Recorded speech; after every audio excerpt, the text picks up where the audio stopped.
Hello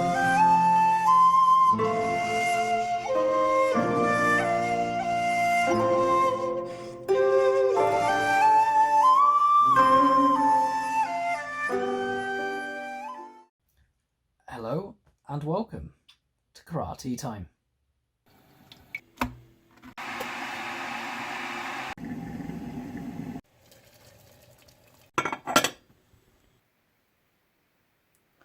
Good morning everyone and welcome back to another episode of Karate Time. Today's topic is sport, which may surprise you considering most people know my views on sports side of karate. I'm not a big fan of it personally. I see benefits to it, but I'm not a big fan. But that being said, I do love sport, and I did a master's degree in sport coaching, so I must like sport in some way. So I want to look at today, what can karate learn from sport? And so these are going to be my top 3 things that we can learn from the world of sport. Right, topic number 1 is going to be coaching. And specifically, what I mean by this is our coaching programs. I'm of the opinion that that karate and most of the martial art world suffer from a lack of properly accredited coaching qualifications. Now, what I mean by this, it doesn't mean that the coaching qualifications that people do are meaningless. Of course they're not. But I think the problem we've got is that there is not enough. There's not enough recognition at a high level. As in sort of government level. There's not enough support there for the martial arts. The result being that we're more or less left to our own devices to police ourselves.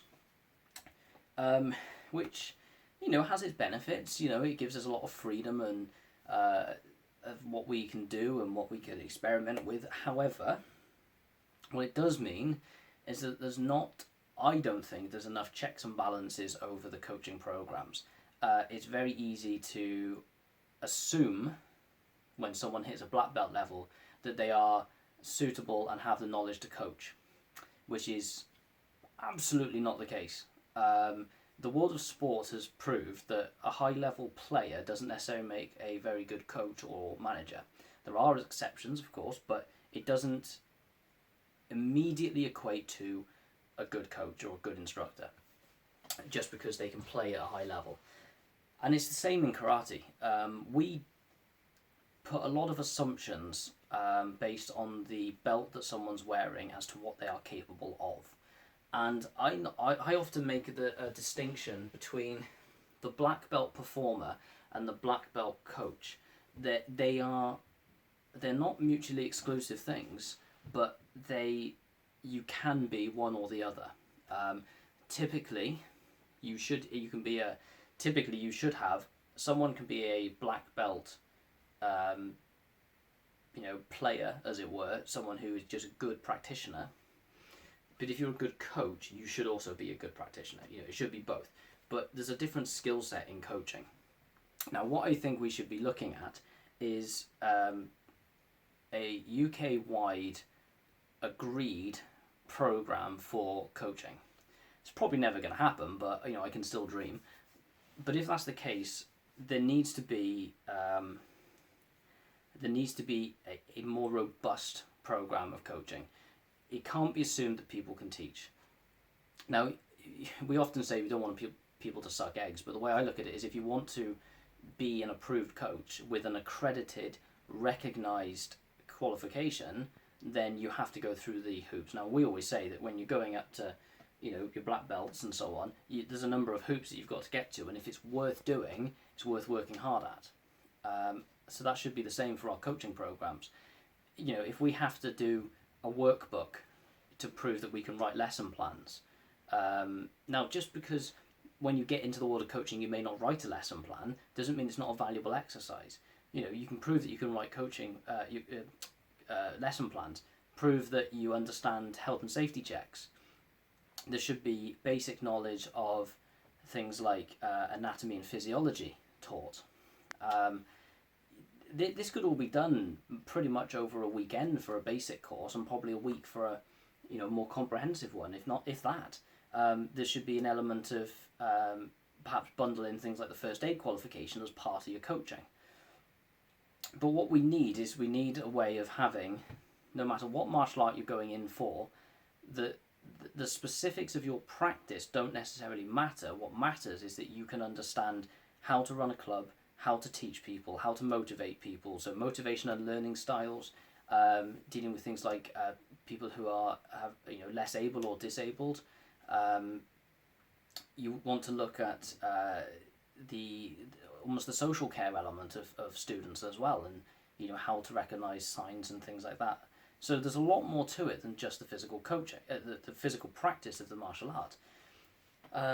Long-term development programs. Now, you don't have to cover all this in the first instance, but this is again where we can learn from the world of sport.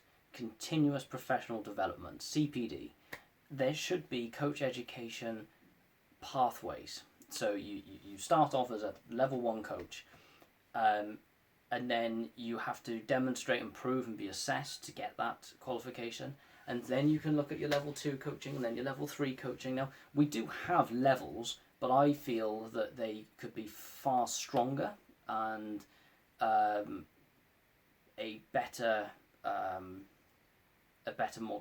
more comprehensive program, perhaps I should say. And this is coming from someone who's gone through these many, many times, and I always think there's things that should be covered. Now, the other thing as well is that if we have an agreed, UK-wide accredited program, then that's what people would look to do. And I think it would actually have a knock-on effect if people were to go, have a falling out with their, split off with someone and go, I'm just going to set up on my own. They can't just arbitrarily get a generic coaching qualification. They should still be required to go through a certain standard of practice, which will hopefully get rid of some of these McDojos.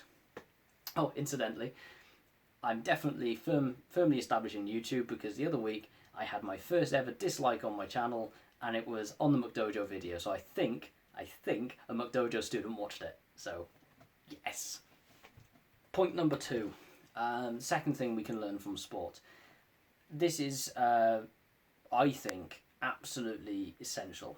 Sport and exercise science. I don't care if people say what we're doing is not a sport. I don't think of it as a sport. But guess what? We use all the same things that sport practitioners use. We use our limbs.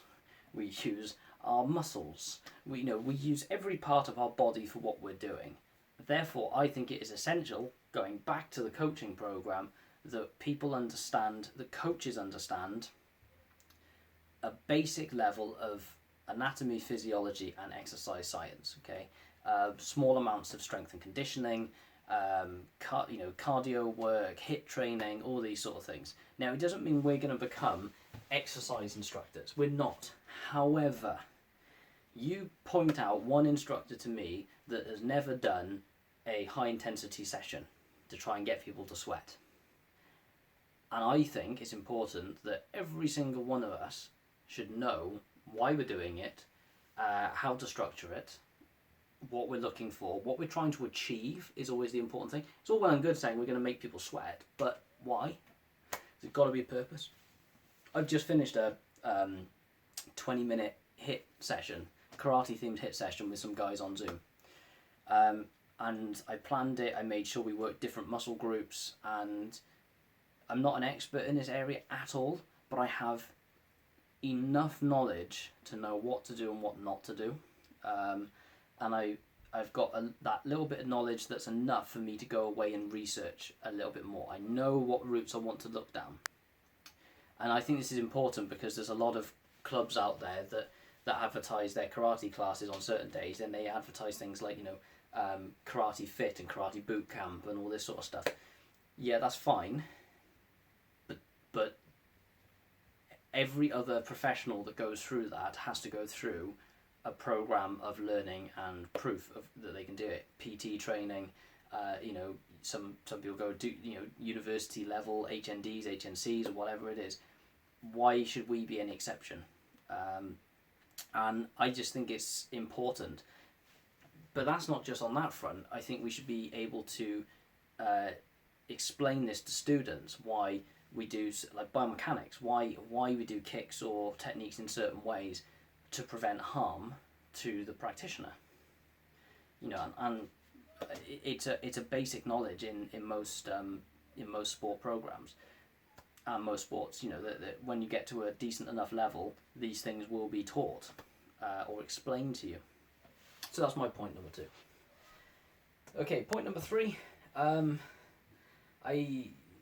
had lots of ideas for my third point. I thought about things like psychology, advertising, sociology, and I went through a lot of things that I studied and still do a bit of study on. And I'm actually going to go to psychology for this one. And there's a reason behind this. Now, the others, it's not that the other things I mentioned are not important, but I believe that a small understanding of psychology is important. Now, we don't have to be going down, we don't have to go down to a deep route where we're looking at Freud. It's, in fact, if Freud comes into karate, I'd be a little bit worried at the moment. But I think when it comes to psychology, we need to be looking at things like motivation. We need to understand what motivates an athlete, because I don't care whether you want to call them athletes or karateka or whatever, judoka or all of the other labels that we use, terms. If we just use the term athlete, because I'm talking sport here, that there's nothing different for us really. And actually, martial arts put the traditional martial arts, as we call them, put a massive emphasis on the character development and the mental state of our people. We make claims about reducing stress and discipline and all these sort of claims. Now, I'm not saying that those claims are not true, but it's all well and good using it as an advertising slogan if you don't actually understand why that is the case. And it's a good idea for us to have a basic understanding of how things work. Now, my point of view for this one is, if we stick with motivation, we have to understand what motivates an athlete and what motivates the coach, and the relationship between the coach and the athlete. I think those are very important. That is something that you have to develop and define as you go. But understanding how each person is motivated differently is very important. Some people work well with reward. Some people work well with praise, positive reinforcement. Some people actually like negative reinforcement. It's one of these things that everyone's different. And when you're dealing with the class, it's working out a way to keep motivation for people who have different methods that motivate them better. Other things that we can look at from the world of psychology, exercise dependence is actually quite an important one. Now, I bring this up because, of course, we can't train normally at the moment. Now, I'm running classes on Zoom for my students. Now, I only get like a dozen people. And bear in mind, that's my club. We actually have 7 or 8 clubs in our organisation. And there's no reason that they can't join us. And I've had 1 or 2 people from other clubs join us, which is great. But that's a tiny fraction of a big organisation. But that doesn't matter, because for some people, the environment of karate, the place they go, that is more important than the training itself. For other people, it can be a bit of a lifeline for them. And this is where now taking it away from their normal environment and going online just doesn't work for them. And they become, you can become withdrawn from your sport if you have it taken away from you. Common example that's not related to the current climate is if someone is injured. So if someone gets injured and can't train for 6 months or a year or something like that, it can have a profound psychological effect on that person, especially if they're very invested in karate or their martial art that they're doing. And we need to understand this, because the job of an instructor, kind of going back to the coach education stuff here now, it doesn't necessarily stop when you leave the dojo. You still have certain elements of responsibility that I think you should be looking at. So if a student isn't turning up because they're injured, that may be difficult for them, and they may just need a quick phone call to say, "How are you doing? We're still thinking about you. We do miss you," or whatever it is, you know, and that can actually have huge dividends in the long run. And then the other thing to look at from a psychology point of view, and this also comes into sport development as well, is learning styles, and teaching styles. So you know, there's some crossover here, but the way the learning styles of one person and the different coaching styles affect people is, I think, very important. Now, this doesn't have to be covered in huge detail. It doesn't have to be there where people have to write essays with references for their coach education, but I think they should understand some elements of these, be able to prove a basic level of understanding, and be able to apply it.